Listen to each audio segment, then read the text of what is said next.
Good morning વિદ્યાર્થી મિત્રો. ભાઈ ધોરણ 9 આપણે ભણતા હતા પાંચમું ચેપ્ટર રાણી કી વાવ. ભાઈ આ રાણી કી વાવ એ બનાવનાર હતા ભીમદેવ પ્રથમના પત્ની એટલે કે રાણી ઉદયમતી. ભાઈ જે અણહિલવાડ પાટણના રાણી હતા. ભાઈ એ સમયે પાણીની બહુ તંગી પડી એટલે એમને સૌ પ્રથમ પોતાની પ્રજાને પાણી આપવા માટે 1022માં આ વાવની શરૂઆત કરી અને આ વાવ 1063 ની અંદર પૂર્ણ થઈ હતી. આપણે ભણી ગયા ભાઈ આ વાવ એટલી સુંદર ઇજનેરી કળાનો નમૂનો છે એટલે તો ભાઈ યુનેસ્કો વાળા અહીં આવ્યા અને એમને ભાઈ આપણા ભારતની આ અદ્ભુત કારીગરી કલાને ભાઈ એવું કહેવાય છે વર્લ્ડ હેરિટેજ સાઇટમાં માન સન્માન આપ્યું. તો લાસ્ટ ટાઈમ આપણે ભાઈ આટલું ભણી ચૂક્યા હતા. હવે જોઈએ ભાઈ આજે જે જોવા માટે આવે ને આ વાવને તો એન્જિનિયરો બી મોઢામાં આંગળા નાખી દે કે યાર આવી વાવ કઈ રીતે બનાવી હશે. તો ચાલો આપણે બી જોઈએ આ વાવ કેવી છે. તો આગળ ધ્યાન આપો. Twin step well or Rani ki Vav is a 7-story structure. Tick mark કરો ભાઈ Queen's Well અથવા તો Queen step well or Rani ki Vav is a 7-story structure. ભાઈ 7 એટલે 7 અને stories એટલે માળ. ભાઈ પેલો વાર્તાનો સ્પેલિંગ નહીં સ્ટોરીનો. આ સ્ટોરી એટલે STORY એટલે વાર્તા અને આ કહેવાય માળો જેમાં ઈ વચ્ચે આવે એક માળ જેને આપણે કોમ્પ્લેક્સ કહીએ. ભાઈ એવું કહેવાય છે આ વાવ જમીનની અંદર 7 માળની હતી. This east facing step well is 64 meter long. અને આ જ્યારે વાવ બનાવી ને તો ભાઈ એનું મોઢું પૂર્વ દિશામાં હતું. બધાને ખબર છે ભાઈ ઈસ્ટ એટલે પૂર્વ, વેસ્ટ એટલે પશ્ચિમ, નોર્થ એટલે ઉત્તર અને ભાઈ સાઉથ એટલે દક્ષિણ. તો આ વાવનું જે મોઢું હતું ને એ ઉત્તરમુખી હતી અને 64 મીટર લાંબી વાવ હતી. 64 મીટર વિદ્યાર્થીઓ 1 મીટર એટલે 3.25 ફૂટ અને 64 એટલે 6 તરી 18 200 ફૂટ લાંબી ભાઈ આ વાવ હતી. 20 મીટર વાઇડ એટલે પહોળી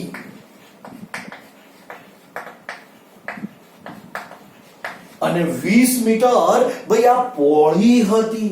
27 મીટર ડીપ અને 27 મીટર ઊંડી. હું ફરી બોલી જાઉં 1 મીટર એટલે 3.25 ફૂટ તો 27 મીટર ગણીએ ને તો વિદ્યાર્થી મિત્રો ભાઈ 90 ફૂટ.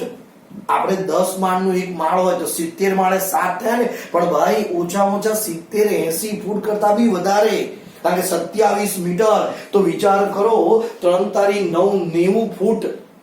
એ તો ખાલી અંદાજ ગણે આપણે પણ ઓછામાં ઓછા 80 ફૂટ તો ભાઈ એને નીચે સુધી એ પહોંચી ગઈ હતી એટલે કે 7 માળ આટલા ઊંડા હતા. Each sculpture લખો ભાઈ sculpture. ભાઈ sculpture એટલે શિલ્પકળા, મૂર્તિ. each sculpture ભાઈ તમે આ વાવની અંદર જોશો ને તો એક શિલ્પકળા એક મૂર્તિની કળા જોવા જેવી છે. પેસેજ ચાલવાનો રસ્તો જેને આપણે ગલી કહી શકીએ.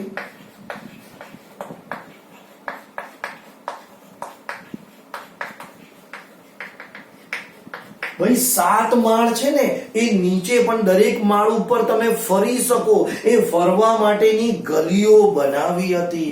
પિલ્લર એટલે થાંભલા. ભાઈ તમને ખબર છે તો ભાઈ સુશોભિત જાણે કોતરણી કામવાળા થાંભલાઓ હતા.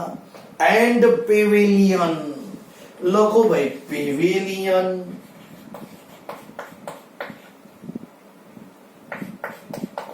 ભાઈ જેને કહેવાય પરસાળ.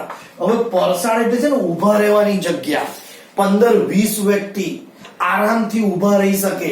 એટલે કે ભાઈ 10 બાય 10, 20 બાય 10 ની જગ્યા કે જેમાં 15, 20, 25 વ્યક્તિ આમ ઊભા રહીને બધું જોઈ શકે. તો ભાઈ ત્યાં કોતરણી કામોને જોવા માટે ત્યાં આવેલા ટુરિસ્ટ ફરી શકે. ભાઈ એટલા માટે લોકો ઊભા રહી શકે એવું પેવેલિયન દરેક માળ ઉપર 25-30 માણસ આરામથી ઊભા રહી શકે ભાઈ એવો પરસાળ પણ બનાવેલ છે. And magnificent structure has enchanting carving. અને magnificent એટલે ભવ્ય.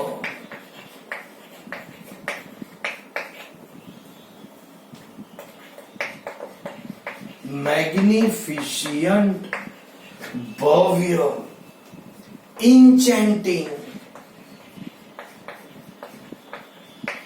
મનમોહક, મનમોહક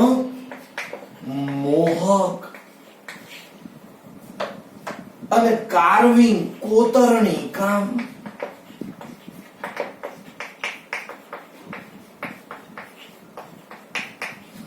ભાઈ એવું કે છે કે ભાઈ આ જે વાવ છે ને એ 7 માળની, પણ 7 માળમાં અલગ અલગ ભાઈ શિલ્પ કલાઓ, ચાલવાના રસ્તાઓ, પરસાળ અને એટલી ભવ્ય કે ભાઈ મન મોહી લે એવી સુંદર કોતરણી કામ હતી. ભાઈ દરેક માળ ઉપર તમારું મન મોહિત થઈ જાય. તમે એકવાર જુઓ એટલે જોયા જ કરો. એટલી સુંદર કોતરણી કામો ભાઈ એ સમયના કારીગરોએ બનાવી હતી. On its side wall there are around 800 sculpture. Tick mark કરો. એવું કે છે ભાઈ દિવાલ ઉપર 800 કરતા વધારે કલાકૃતિઓ હતી. એટલે કે 800 અલગ અલગ મૂર્તિઓ હતી. ભાઈ પરીક્ષામાં પૂછાશે, ટીક કરી દો. How many sculpture in these Rani ki Vav? By how many sculpture did Rani make in this vav? એટલે રાણીએ કેટલી મૂર્તિઓ બનાવી હતી શિલ્પકળાની? તો 800 મૂર્તિ રાણીએ બનાવી હતી. There are nearly, પણ વિદ્યાર્થીઓ એવું કે છે કે ભાઈ એમાંથી there are nearly 400 big sculpture of different god and goddesses. ભાઈ god એટલે ભગવાન, દેવ જેને કહેવાય, and ભાઈ goddesses દેવીઓ. ભાઈ 800 મૂર્તિમાંથી 400 મૂર્તિ તો દેવ અને દેવીઓની મોટી મોટી બનાવેલી છે. In vav at present. અને આજે બી તમે હમણાં જોવા જાઓ ને વિદ્યાર્થીઓ આ વાવમાં આજે હમણાં તો બી તમને 400 મૂર્તિ અલગ અલગ દેવ દેવીઓની જોવા મળશે. This number would have been many more in a past in its original structure.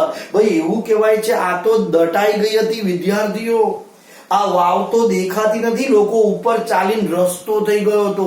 પણ પુરાતત્વવિદ લોકોએ એટલે કે ખોદકામ કરનારા લોકો, ભાઈ જે લોકો પાસે ભાઈ જેને કહેવાય આર્કોલોજિસ્ટ, જેની પાસે આવી ડિગ્રી હોય ખોદકામ કરીને શોધવા વાળી, તો ભાઈ એ લોકોએ જોયું કે ઇતિહાસમાં રાણી કી વાવ બતાવે છે પણ પાટણમાં તો દેખાતી નથી. પછી ખબર પડી ભાઈ સરસ્વતી નદીમાં એક સમય એટલું બધું પૂર આવ્યું કે પૂરમાં આખી વાવ ડૂબી ગઈ અને ધીરે ધીરે નદી બી સુકાઈ ગઈ. અને સુકાઈ ગયા પછી ભાઈ વાવમાં બધું માટી અને કીચડ ને નદીનું પાણી બધું કાંપ ભરાઈ ગયું એટલે એ વાવ બી દટાઈ ગઈ. આ તો ખોદીને કાઢી. વિચાર કરો ખોદતી વખતે કેટલું બધું નુકસાન થયું હોય. અગે જેસીબી થી ના ખોદાય, એ તો આખી વાવ જ તૂટી જાય. ભાઈ એની ખોદવાની કલા અલગ હોય. આ લોકોને ખોદકામ કરીને 400 મૂર્તિ કાઢી. ભાઈ વિચાર કરો હકીકતમાં તો વધારે હશે એવું વૈજ્ઞાનિકો, એવું રિસર્ચર, ભાઈ એવું આપણને આ ખોદકામ વિભાગના ઇજનેરો કહે છે. Each story has a narrow corridor. for the visitor to appreciate beauty of sculpture and carving engraved on the wall. ભાઈ દરેક માળ ઉપર નેરો કોરિન્ડર, ભાઈ કોરિન્ડર એટલે પેસેજ, લખી દો ભાઈ, સિમિલર વર્ડ છે કોરિન્ડર, જેને કહેવાય જગ્યા, ચાલવાની જગ્યા, ઊભા રહેવાની જગ્યા. દરેક માળ ઉપર એક કોરિન્ડર, જેમાં ચાલી શકો, ઊભા રહી શકો. કોના માટે? ફોર વિઝિટર, ભાઈ જે મુલાકાતીઓ આવે ને ત્યાં ચાલી શકે, બધા ઊભા રહી શકે. એન્ડ ટુ એપ્રિશિએટ, અને ઊભા રહ્યા પછી ભાઈ મુલાકાતીઓ શું કરે? વખાણ કરતા હતા. બ્યુટી ઓફ સ્કલ્પચર, જે શિલ્પકળા, જે મૂર્તિઓની સુંદરતા હતી ને એના વખાણ કરતા હતા. And carving in grave of the wall, અને દિવાલ ઉપર જે દિવાલની કોતરકામ હોય ને અરે એના વખાણતા હતા. એટલે કે એટલી સુંદર ભાઈ એ સમયની કોતરકામની કામગીરી હતી. From the pillar of the vow are not exception to it. ભાઈ એવું ના સમજતા કે વાવની અંદર જે ઊભા પિલ્લર હશે સાદા હશે, એટલે એ બી અપવાદ રૂપે હતા. એમાં બી ઘણી બધી કોતરણી કામ હતી. એટલે પિલ્લર આપણા ઘરે કેમ સાદા ચોરસ બનાવી દે, ગોલ બનાવી દે, ભાઈ એવા નતા.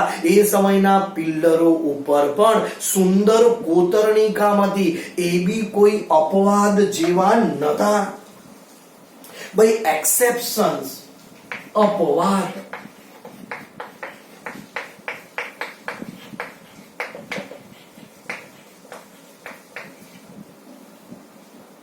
તો એમ એ સમયના પિલ્લર બી એક અપવાદ કહી શકાય કે ભાઈ આપણા જેવા સામાન્ય નતા. ધે ડિસ્પ્લે, ભાઈ આ બધું શું બતાવે છે? 7 માળ જમીનની અંદર ભાઈ 800 મૂર્તિઓ, 400 દેવદેવીની મૂર્તિઓ, દિવાલ ઉપર ભવ્ય કોતરણી કામ, પિલ્લરો ઉપર ભવ્ય કોતરણી કામ, એ બતાવે છે. ડિસ્પ્લે એટલે બતાવવું.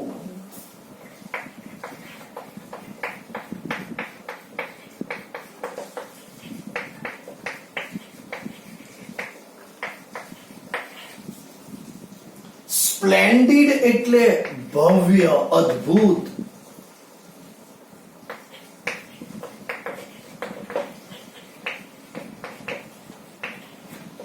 ભાઈ એને આપણે વન્ડરફુલ કહી શકીએ, મેગ્નિફિશન્ટ કહી શકીએ. એ બતાવે છે they display splendid artistic marvel on the stone. ભાઈ એવું કે છે એ સમયના કારીગરોની અદ્ભુત કારીગરી, ભવ્ય કારીગરી. એ આપણને બતાવે છે કે ભાઈ એ સમયે ઇજનેરી કળા કોઈ ભણતું નતું, છતાં પણ એમની પાસે આટલી સુંદર કારીગરી હતી.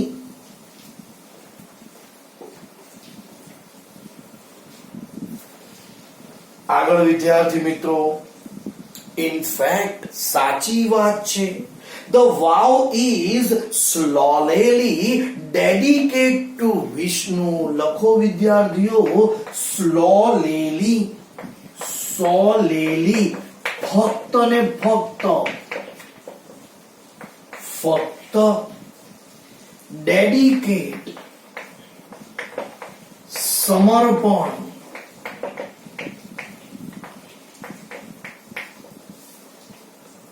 ઇનફેક્ટ ભાઈ તમે આ વાવ જોવા જાઓ ને તો તમને ખબર પડશે. ઇનફેક્ટ એટલે હકીકતમાં. The vav is slowly dedicate to Vishnu. લાગે છે રાણીએ આ વાવ ફક્ત ને ફક્ત ભાઈ વિષ્ણુ ભગવાનને સમર્પિત કરેલી છે. કોઈ કે કઈ રીતે? તો ભાઈ એમના ઉદાહરણ આપે છે કે ત્યાં એવું લાગે છે જાણે વિષ્ણુ ભગવાન માટે આ વાવ બનાવી છે. One can find Vishnu in a different shape and posture. ભાઈ તમે આ વાવમાં જશો ને તો વિષ્ણુ ભગવાનના ભાઈ ડિફરન્ટ એટલે વિવિધ, શેપ એટલે આકાર, અને પોસ્ચર એટલે છટા, અંગની છટા, જેને કહેવાય પોસ્ચર.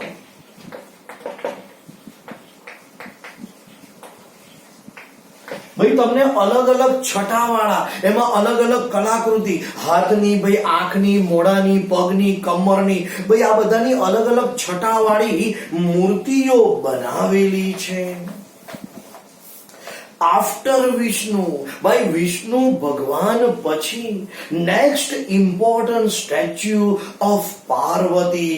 એવું કહેવાય છે ભાઈ રાણીએ પહેલા વિષ્ણુ ભગવાનને મહત્વ આપ્યું અને ત્યારબાદ પાર્વતી માતાને પણ મહત્વ આપેલું છે.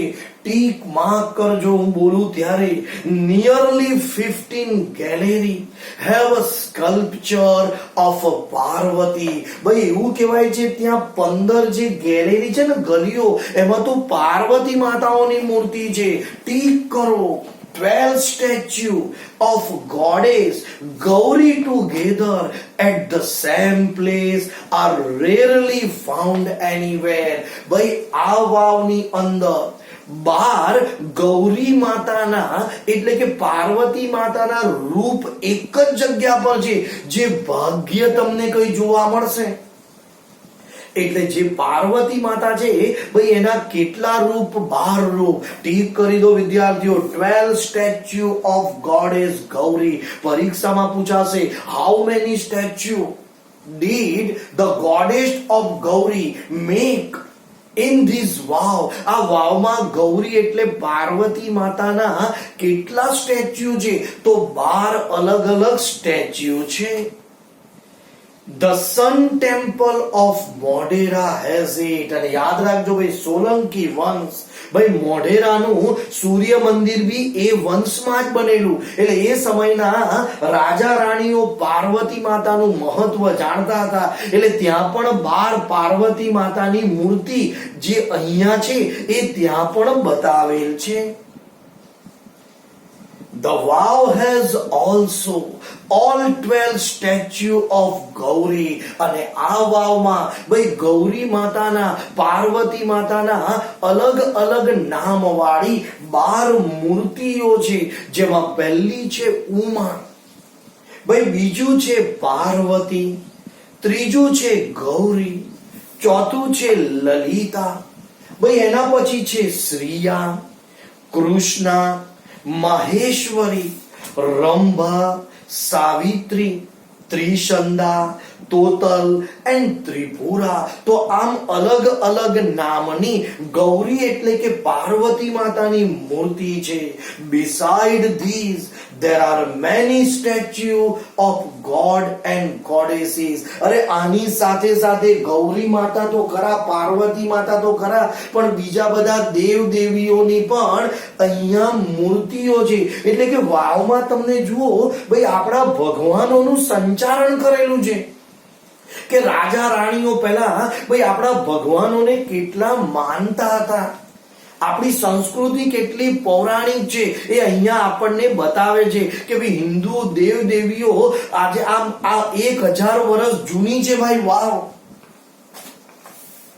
સચ એઝ ભાઈ પાર્વતી માતાની સાથે બીજી કઈ કઈ મૂર્તિ? સચ એઝ ગણેશા, ગણેશ ભગવાનની, અગ્નિ ભગવાનની, વાયુ ભગવાન, સૂર્ય ભગવાન, ભૈરવ દાદા, ચામુંડામાં, બ્રહ્મા, ઇન્દ્રા, ઇન્દ્રાણી, વૈષ્ણવી, ભાઈ વરાહી અને મહાલક્ષ્મી માતા અને કુબેર દાદા. આ બધાની મૂર્તિઓ ભાઈ એ સમયે આ વાવમાં હતી અને આજે છે વિદ્યાર્થીઓ. તો એવું કહેવાય છે ભાઈ કે એ સમયના રાજા રાણીઓ ભાઈ આપણા ભગવાનોની આટલી બધી મૂર્તિ કેમ બનાવતા? કેમ કે એ લોકો ભગવાનમાં માનતા હતા. એ લોકો ભાઈ એવું સમજતા હતા કે ભાઈ આપણા દેવ દેવીઓ એ આપણી માટે, આપણી સંસ્કૃતિ માટેનું એક ભવ્ય ઉદાહરણ છે. એટલે તો આ વાવની અંદર અલગ અલગ દેવ દેવીઓ એમને કોતરાવી. તો વિદ્યાર્થી મિત્રો આજે આટલું ઇનફ છે. રિવિઝન કરજો અને ગ્રામર ભૂલવાનું નહીં. પાઠ ચલાવો ત્યારે વાંચતા રહેજો. Okay, C you on next.